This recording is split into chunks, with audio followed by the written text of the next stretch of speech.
बड़ी इमारत है, एशिया की सबसे बड़ी इमारत, वो इमाम बाड़ा है। वहां 2.25 महीने मातम और अज़ादारी होती है, उसकी वसीयत है उसके कब्र पर। और वो तबर्रुक बढ़ता है इसलिए कि गवर्नमेंट के अंडर में है। इतना करोड़ों रुपया छोड़ के अंग्रेजों को गई थी कि कयामत तक वहां अज़ादारी होती रहेगी। यह है बहू बेगम। बेटे से कहा करबला जाऊंगी। हजारों लोग साथ, काफिला, मुलाजिम, कनीजें पहुंची। रोज़ा हुसैन दिखाओ, रोज़ा अब्बास दिखाओ, मौला अली के रोज़े पे ले चलो। मौला अली के रोज़े पे पहुंची। 9 करोड़ के नीलम के कान के झाले जो कांधे से नीचे आते थे, पूरे नीलम से बने हुए। लोग एक नीलम ढूंढते हैं लाखों रुपए का, पूरे 9 करोड़ के नीलम कान से उतारे। मौला अली आपकी नजर, जब आप जाइएगा मौला अली की जरी पे तो सरहाने जाइएगा, दोनों बुंदे, दोनों गोशवारे जरी के पीछे लटके हुए सामने मिल जाएंगे। तस्वीर लेके आ जाइए। मैं बता रहा हूं आपको, हिस्ट्री में लिखा है, तारीख नजफ में लिखा है। और क्या क्या चढ़ाया हुसैन के रोजे पे, सोने के गुलदान, जवाहरात के उसमें फूल लगे हुए। अब्बास के रोजे पर जितने दरवाजे सोने के हैं, जहां जहां रोजों के, सबसे पहले उन्होंने बनवाए। हुसैन के रोजे के सोने के दरवाजे, हजरत अब्बास के, हजरत अली के, सब बहू बेगम ने बनवाए। दौलत इतनी थी, दौलत क्या करती, मौला पे लुटा रही थी। लोग कहते कराची में 22 खानदान रहते हैं दौलतमंद, हमने तो नहीं सुना किसी ने एक पाई हुसैन पे लगाया हो। तो आप जन्नत में जाओगे क्या? जन्नत मिलेगी? जन्नत तो उसको मिलेगी जो उनकी बात करता है। रोजे से निकली, कहा भाई सारी ज़ियारतें तो हो गई, मुझे दरियाए फुरात दिखाओ। कहा वो तो खुश्क हो गया। इमाम सादिक ने कहा था तू बहरा है, वो खुश्क हो गया। कहा भाई करबला बगैर फुरात के अच्छी नहीं लगती। हुक्म मिलना था कि इराक के मजदूर बुलाए गए, लाखों रुपए खर्च हुआ। का जहां पे दरिया बहता था बिल्कुल रोज़ा अब्बास और हुसैन के पास से खुदाई शुरू करो, और असल फुरात जो बगदाद में है पानी काट के वहां से लाओ। का लाखों रुपए खर्च होंगे। का कोई परवाह नहीं, हम देंगे। मजदूर लग गए, खुदाई हुई, पानी आया। अब जो आप नहरे अलकमा देखते हैं, जिन लोगों ने ज़ियारत की है, इसको कहते हैं नहरे आसफी। ये फुरात नहीं है, ये बहू बेगम का बनवाया हुआ दरिया है। अब वो जो मिट्टी खुदाई से निकली वो करबला की मिट्टी थी। लोगों ने कहा इस मिट्टी का क्या हो? का ऊंट गाड़ियां लाओ किराए पर और सारी मिट्टी उस पे ला दो और लेके लखनऊ चलो, इसलिए कि करबला की मिट्टी है। 36 ऊंट गाड़ियों पर, बसरे और बसरे से पानी के जहाज पर सारी करबला की मिट्टी लखनऊ आई। लोगों ने पूछा बेगम इसका क्या होगा? का लखनऊ में खाके शिफा की मस्जिद बनवाओ।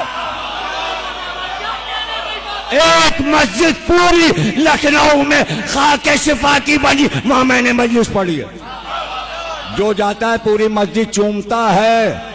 कोई मीनार चूमता है मस्जिद के, कोई दीवारें चूमता है, इसलिए चूमते खाके शिफा किया है। तुम सलामत रहो, खुश रहो। और थोड़ी सी मिट्टी मेरे घर के महल की छत पे डाल देना। क्या करेंगी? का पहले कब्र में फर्श बिछाना, फिर मुझे लिटाना, फिर ऊपर से चादर डालना खाके शिफा की। इस तरह तो दफन हुई है। खाके शिफा बिछाई गई, उस पे लेटी, उस पे डाली गई, फिर कब्र बनी। कब्र में खाके शिफा है। हैरत से सुन रहे हो? एक हुसैनी का हाल सुना रहा हूं तो दंग हो रहे हो। अगर दुनिया के सारे हुसैनियों के कारनामे सुनाऊं तो कई अशरे पढ़ने पड़ेंगे।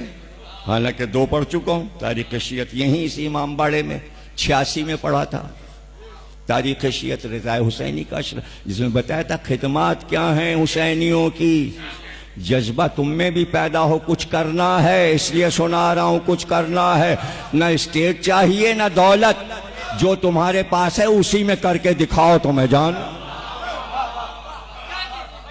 क्यों, क्या गरीब नहीं करता? क्या गरीब हुसैन की खिदमत नहीं करता? आसिफुद्दौला का इमामबाड़ा बनना शुरू हो गया। लकोदक लाखों रुपए में बनेगा, अरबों रुपए में। उस दौर में आके वजीर हिंदू था, उसने कहा कि झाऊलाल वजीर आजम ने कहा कोना जो है वो खराब हो रहा है, वहां से तिरछा करना पड़ेगा, हाल सीधा नहीं होगा। का क्यों? का एक बुढ़िया का वहां पे घर है, झोपड़ा है। का तो उसे खरीद लो। कब वो तैयार नहीं, वो तैयार नहीं है। वो कहती है हमारे जद बुजुर्गों का घर है, मैं कैसे अपनी ड्योढ़ी को बेच दूं? यही तो मेरा घर है, सदियों से यहां रहे मेरे बुजुर्ग, मैं कैसे बेच दूं? आसिफुद्दौला ने कहा हम खुद चलेंगे। आए, का ये घर बेच डाल। उसने कहा तुम बादशाह हो, हमारे लिए यही हमारा महल है, हम यहां के बादशाह हैं, तुम हमसे जबरदस्ती नहीं ले सकते। का हम जबरदस्ती लेने नहीं आए, ये घर जिसका बन रहा है वो एक मजलूम का घर है, जिसका घर करबला में लूट गया था। अगर तुम अपना घर उस मजलूम को दे दो,